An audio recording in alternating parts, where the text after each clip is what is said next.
hello बंधु बान्धवीসকল আপোনালোকে ভাত বনালে নে বাৰু মই এতিয়া বনাবলৈ লৈছো আজি বনাম কচু কালি মায়ে আনিছিলে তাকে আজি মাছৰ লগত বনাম বুলি ভাবিছো মাছৰ মাথা দিম মাথা দিলে বেছি ভাল লাগে এহে কচুখিনি এতিয়া সফা কৰি লওঁ আহকচোন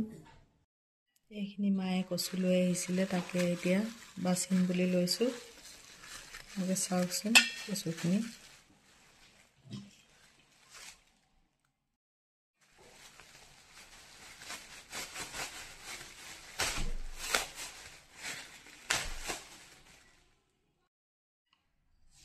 এনেদৰে কচুখিনি গুটেখিনি ধুনীয়াকৈ সফা কৰি লওঁ সফা কৰাৰ পিছতে ধুই পেলাই অলপ বইল কৰি লওঁ আপোনালোকে বাৰু কেনেকৈ বনায় কচু জনাবচোন দেই কমেন্টত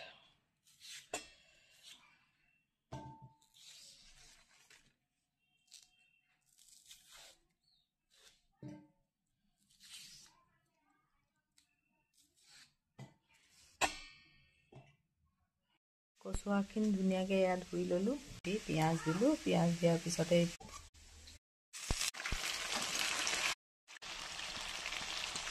হালধি ওপৰতে ইয়াত খুন্দি থোৱা আদা নহৰু পেষ্টখিনি দি দিলো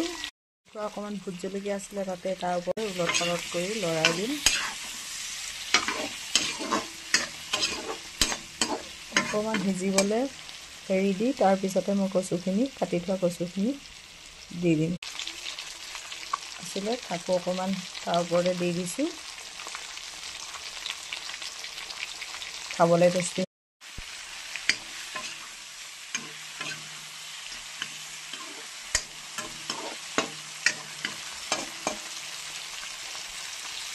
হৈ গৈছে এতিয়া তাৰ পিছতে এতিয়া ভাজি থোৱা মাছ দি দিম হেতাখনে ধুনীয়াকৈ কচুখিনি এনেকৈ তল ওপৰ কৰি দিছোঁ যাতে নিমখ হালধি জিৰা ধনিয়া মছলা আৰু জলকীয়া গোটেইখিনি ধুনীয়াকৈ চব্জিখিনিৰ মাজত সোমাই যায়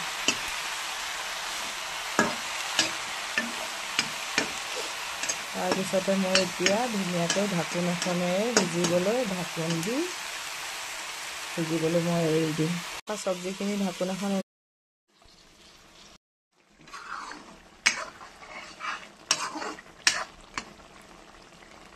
কচু জ্বলা